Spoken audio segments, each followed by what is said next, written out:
Rebeca es la segunda matriarca de la historia bíblica. Su nombre puede ser de origen arameo. Puede haberse referido a tierra o era el nombre de una diosa de la tierra. Su significado más probable en hebreo es conexión o cautivante. Tenía una raíz protosemítica en sus consonantes y significaba juntar o ligar. Buscando sentido a su nombre, encontramos que significa un lazo con nudo para atrapar. Esto significando que era una mujer verdaderamente cautivante, la cual atrapaba el interés de aquel que la veía, y eso fue justamente lo que pasó con Eliezer y luego con Isaac, que fueron cautivados por ella desde la primera impresión. Rebeca era hermosa, amable, hacendosa, proactiva, hospedadora, ingeniosa y obediente a Dios y a su familia, pero también obstinada, mentirosa, conspiradora y tramposa. Fue la esposa de Isaac, madre de Esaú y Jacob, hija de Betuel, nieta de Nacor y hermana de Labán. Su nacimiento pudo haber sido allá por el año 1880 a.C. De eso hace ya cerca de 4000 años. Originaria de Mesopotamia, de la ciudad de Nacor. Isaac era de 40 años cuando se casó con Rebeca. No se nos dice la edad de ella, pero muy seguramente era más joven que él. La Biblia dedica una buena porción a hablar de Rebeca. En el libro del Génesis, el capítulo 24 es muy extenso. En el 25 hace un paréntesis para hablar de la descendencia y muerte de Abraham y la descendencia de Ismael. Y luego, en el 19, retoma la vida de Rebeca e Isaac.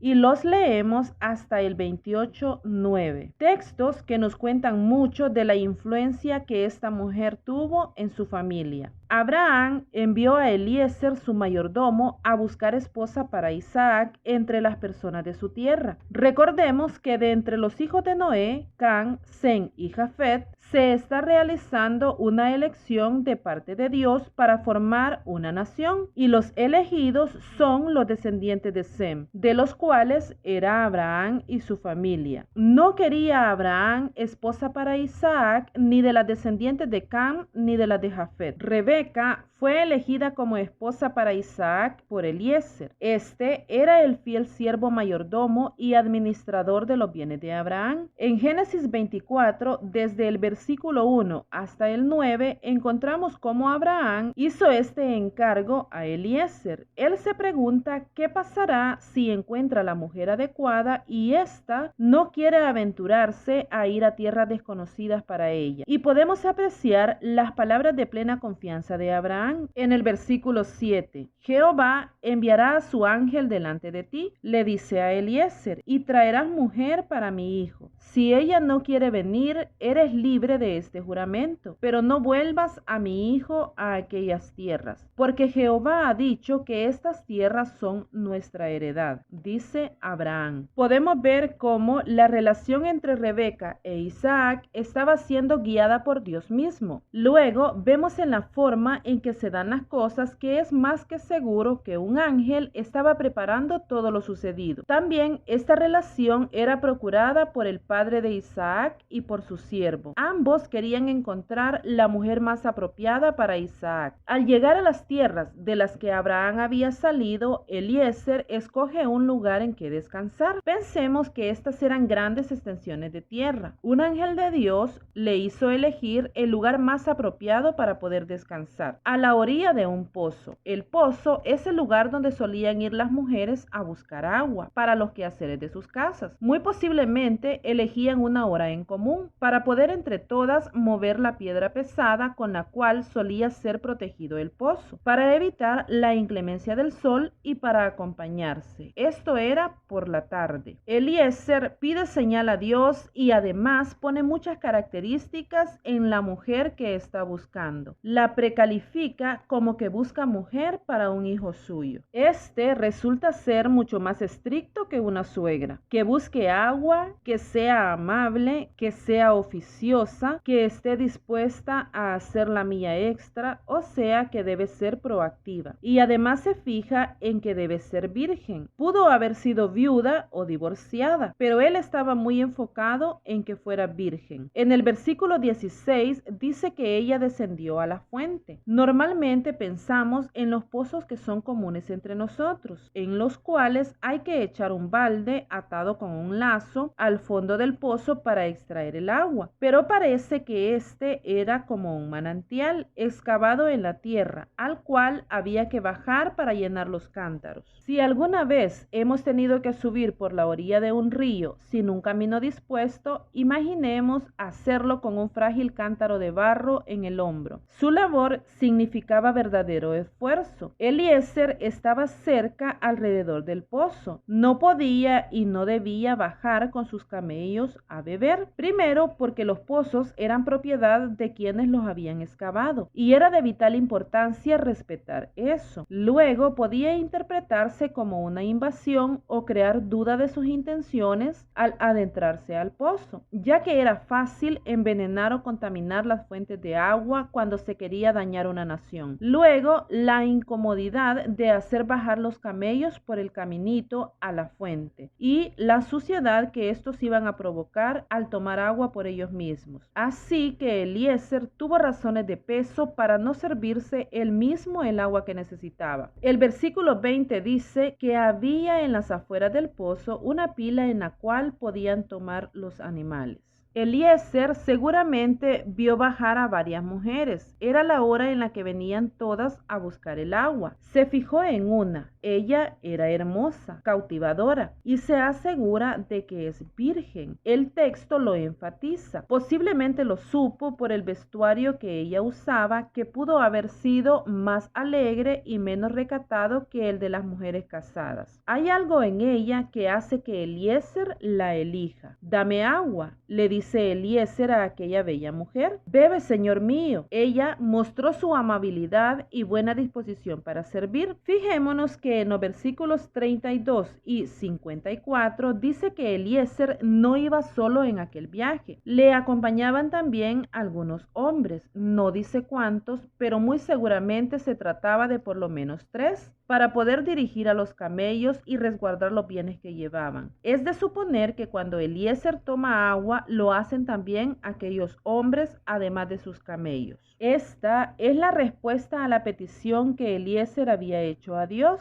Y Él siempre da más de lo que le pedimos. También para tus camellos y hasta que hayan bebido lo que quieran, dijo Rebeca. El combustible de los camellos es el agua. En una sola tomada, estos animales pueden llegar a beber hasta 100 litros de agua. Y Eliezer llevaba 10 camellos. No digo que ella dio agua hasta saciar por completo a todos los camellos, pero por lo menos lo de un cántaro debió beber cada uno. Esto fueron 10 veces que ella bajó al pozo, más la que había dado a los hombres, y dice que se dio prisa para sacar el agua, porque sabía que era mucha la que necesitaría. La pereza estaba muy lejos de esta hacendosa y dispuesta mujer. Ella actuó con total amabilidad y apresto, sin ni siquiera sospechar que estaba siendo evaluada por Eliezer. Eliezer estaba impresionado por las características de esta muchacha. Dios ha respondido a Abraham en forma impresionante. Rebeca no solo es de su tierra, sino que también es de su familia cercana. Ella es hija de un sobrino de Abraham. En ella se ve unida la descendencia de Nacor y Harán, sus hermanos. Y como curiosidad, vale anotar que en los hijos de Rebeca con Isaac se une la sangre de los 4 hijos de Taré. Rebeca también es hospedadora e independiente en sus decisiones. En otros ejemplos en la Biblia podemos ver que las mujeres fueron instadas por sus padres a hacer venir a los visitantes a hospedarse en sus casas, como cuando Moisés conoció a Séfora y Jacob a Raquel, ambos a la orilla de un pozo. Aquellos hombres hicieron lo contrario a lo que hizo Eliezer. Él no ayudó a la muchacha en nada, sino que más bien le significó trabajo. Pero cuando Eliezer pregunta a Rebeca si hay lugar en la casa de su padre para que ellos puedan posar, su respuesta no es iré a consultar con mi familia. Su respuesta es: también hay paja y mucho forraje para los animales y lugar para posar. Esta mujer de la era patriarcal se sentía con todo el derecho de disponer de la casa de sus padres para los forasteros y también de ofrecer alimento para ellos y sus animales. Definitivamente, Rebeca era una mujer muy resuelta en sus acciones. Ella hace mucho más de lo que pensamos que hacían las mujeres de su época. Eliezer está verdaderamente entusiasmado con Rebeca. Dios me ha conducido directo a la casa de los hermanos de mi amo, dice. Ofrece algunos de los presentes que llevaba a Rebeca en agradecimiento por su gran amabilidad y disposición. Ella va a casa a avisar que tienen visitas. Cuando su hermano Labán vio el pendiente y los brazaletes que Eliezer había dado a Rebeca, supo de inmediato que se trataba de un señor de gran importancia y fue él mismo a brindarle atenciones. Parece que Labán desde aquellos tiempos ya era un poco interesado, pero ese es otro tema. Cuando el mayordomo les explicó sus intenciones y las razones de su viaje, el padre y hermano de Rebeca entendieron que aquellas casualidades no eran tales, sino que, como ellos mismos dijeron, de Yahvé viene esto. Tómala como ha dicho Yahvé. El matrimonio de Isaac y Rebeca contó con todas las bendiciones, la de ellos mismos, la de ambas partes de las familias, la de los siervos y, por supuesto, la de Dios. Qué bonito hogar debían formar contando con tantas bendiciones. Al estar todos de acuerdo, Eliezer tenía prisa por volver a sus señores, con la gran bendición de haber cumplido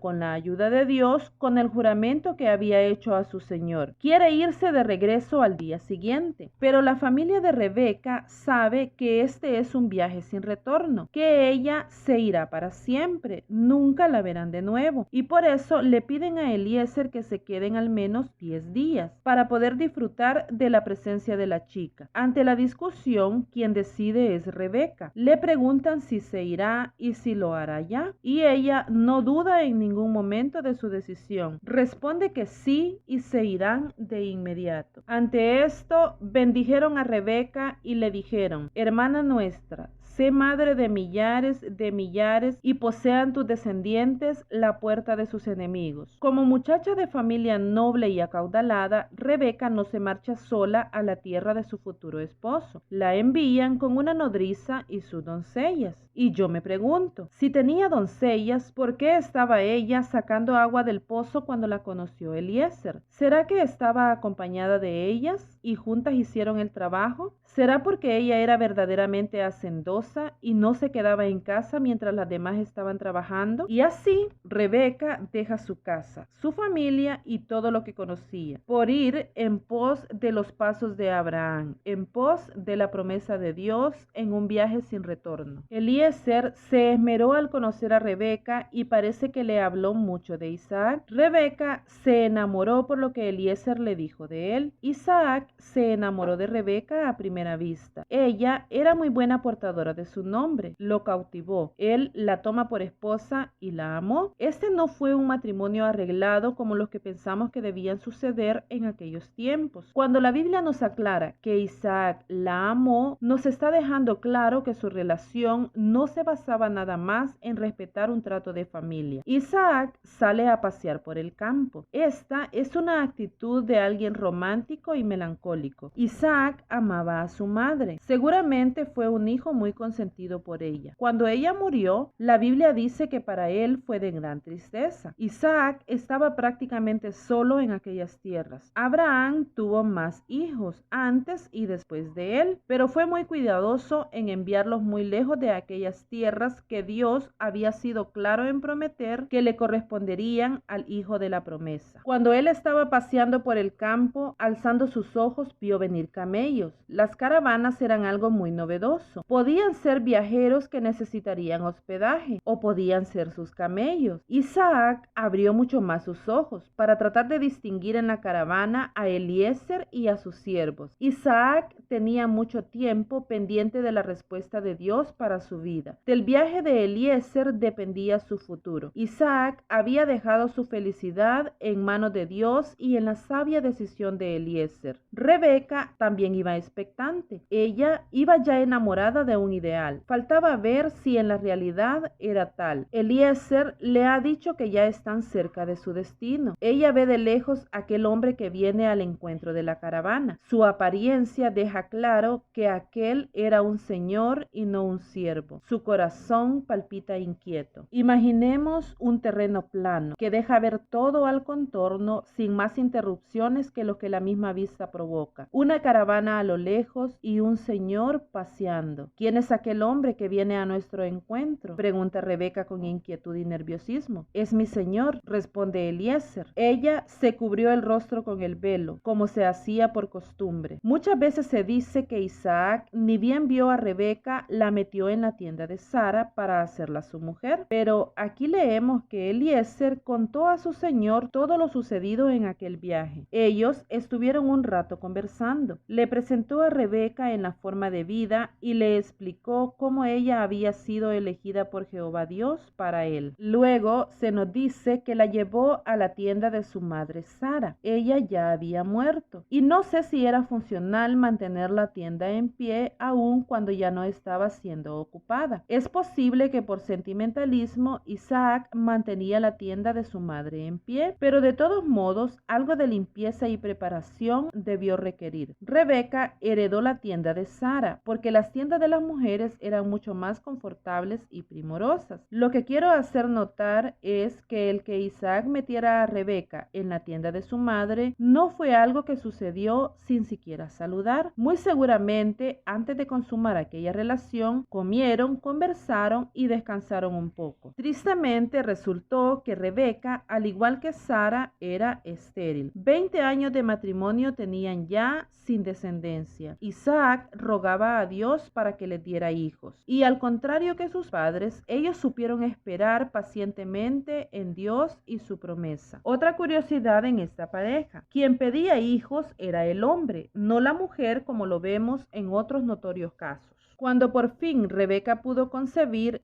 su embarazo fue en extremo difícil. Chocábanse en su seno los niños. Tan difícil era su embarazo que ella manifiesta que era preferible no estar viva. Para este sufrimiento es mejor la afrenta de ser estéril, pensaba ella. Tal era su desesperación que fue a consultar a Yahvé. 2 pueblos llevas, le dijo. Estos se separan y uno prevalecerá sobre el otro. Y lo más notorio: el mayor servirá al menor, le dijo Jehová a Rebeca. 2 pueblos, Edom de Esaú e Israel de Jacob. Las palabras de Jehová a Rebeca no son tan buenas como las dichas a Sara. Sara sabía que su hijo era el heredero de la promesa de Dios y que sería padre de muchas naciones. Pero Rebeca está escuchando que en su mismo vientre hay guerra. Y es una guerra tal que aqueja a estas naciones hasta el día de hoy. Para lo que escuchó Rebeca, en verdad que a qué vale esa preñez. Ella conoció el futuro de sus hijos antes de que ellos nacieran. Los nombres se elegían en base a lo que se veía o pretendía del pequeño. Esaú, el velludo o peludo, y Jacob, Dios proteja. Esaú era pelirrojo, fuerte y cazador. Jacob era todo lo contrario a su hermano en físico, actitud y actividades. Él era tranquilo y hogareño. Jacob no nació como nace la mayoría de gemelos, que esperan unos minutos después del primero para nacer. Jacob no estaba dispuesto a esperar ni un minuto. Él venía agarrado con su mano al talón de Esaú. ¿Cómo debió ser de difícil este parto habiendo salido primero su mano? Su cuerpecito estaba en una posición muy difícil. Después de esto, la Biblia nos dice que otra hambruna aqueja a aquellas tierras. Dios les indica que vayan a Getar. No quiere que vuelvan a Egipto. Egipto era el primer lugar donde se pensaba en estos casos, por estar a las orillas del río Nilo, que permitía cosechas abundantes aun cuando en otros lugares eran escasas o nulas. En Getar, Isaac y Rebeca repiten los pasos de Abraham y Sara. Ambas situaciones se dieron a causa de una hambruna. Van por ayuda para sobrevivir. Rebeca es bella y cautivadora. Isaac Isaac teme por su vida, igual que su padre años atrás. Seguramente ellos sabían las historias de sus padres y su solución es la misma que la de aquellos: decir que Rebeca es su hermana. En Getar se menciona que el rey es Abimelech y era también el rey en los tiempos de Abraham y Sara. Es casi seguro que Abimelech era en realidad un título y no un nombre propio, que significaba padre de un rey o mi padre es rey. Es casi seguro que este también conocía las historias pasadas y no se apresuró en pretender a la bella Rebeca. Un día, observando por su ventana, notó que Isaac y Rebeca se dedican caricias que claramente no son de hermanos. Recordemos que Isaac y Rebeca se amaban en verdad y les era difícil dejar de demostrarse su amor. El rey les pide explicación y conforme por esta les deja vivir en paz en su tierra, aclarando que nadie debe molestar a la familia. En aquel lugar la familia prospera en demasía, tanto que provoca envidia en los filisteos, habitantes de aquel lugar. En esas tierras Esaú conoció el amor. Ni Isaac ni Rebeca tuvieron la iniciativa de enviar a buscar esposa para sus mellizos entre los de su tierra. Esaú tomó esposas de entre las mujeres de Canaán. En el 26:35 se nos dice que estas mujeres fueron amarga pesadumbre, tanto para Rebeca como para Isaac.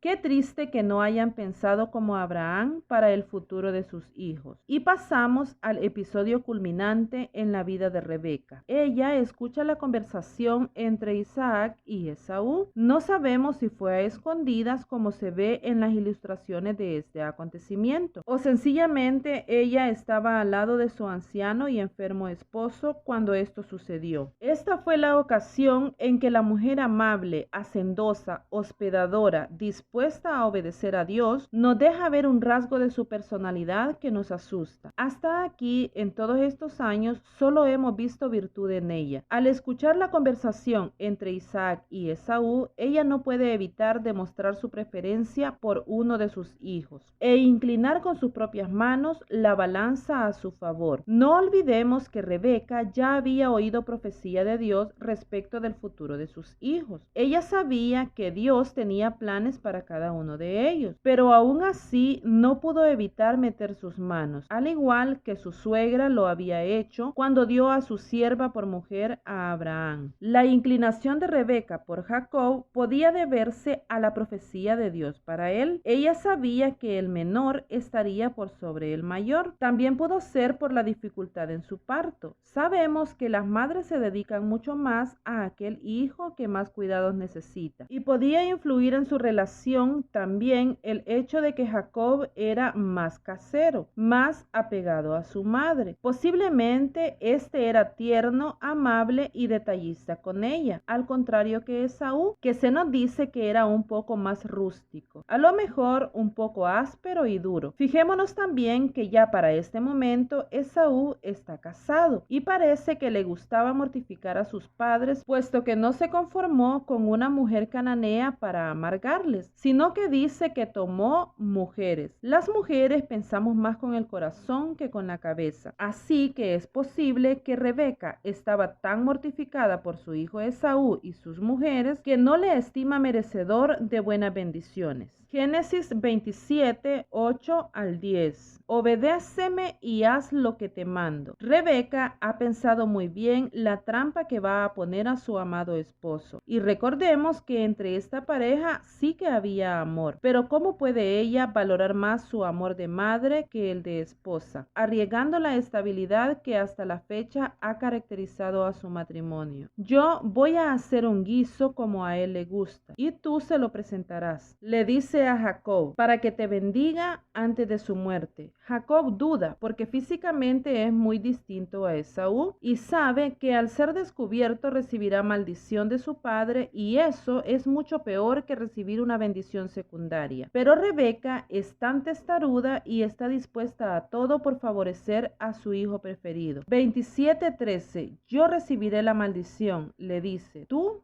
solo obedece. Ella disfrazó a Jacob para presentarlo con el guiso ante Isaac. 27:15 al 17. Rebeca consigue engañar a Isaac. Lo hace ella. Ella pensó, planeó y llevó a cabo toda esta enmarañada treta, que significó la pérdida de la bendición principal de Isaac hacia Esaú. Rebeca está dejando a Esaú con muy poco. Recordemos que él ya canjeó sus derechos de primogénito por un plato de comida y ahora perdió también la bendición espiritual de su padre. Cuando Esaú pronuncia su sentencia contra Jacob, manifestando su intención de darle muerte, Rebeca, en lugar de intentar reconciliar a los hermanos, hace huir a Jacob a tierra de Labán. Vuelve a engañar a Isaac, ocultando los verdaderos motivos por los que éste debía ser enviado a su familia, para que busque esposa allá, porque las mujeres de Esaú son verdadera amargura, le dice. Y vuelve a pronunciar sus mágicas palabras a Jacob: obedéceme, estate ahí algún tiempo. Son sus palabras. En la mente de Rebeca, este disgusto de Esaú podía durar unos meses, a lo mucho unos pocos años. Esaú calmaría pronto su furor y Jacob podría volver. No contaba ella con las redes que el amor tendería a Jacob y las tretas que su hermano Labán urdiría contra su hijo, pues parece que lo tramposo le venía de familia, y éstas lo harían quedarse largos años en aquellas lejanas tierras. Rebeca movió piezas que no era necesario mover y consiguió pesares para su vida, mala fama para su hijo preferido, problemas entre hermanos y empañar su misma imagen ante la historia. Ella no cambia el destino de lo que Dios tenía planeado hacer con sus hijos, pero cambia la forma en que se ven entre ellos. A partir de su mala decisión, Jacob, su preferido, es reconocido como engañador y tramposo. Esaú lo aborreció hasta planear su muerte, y Jacob tuvo que huir a las tierras de la familia de sus padres.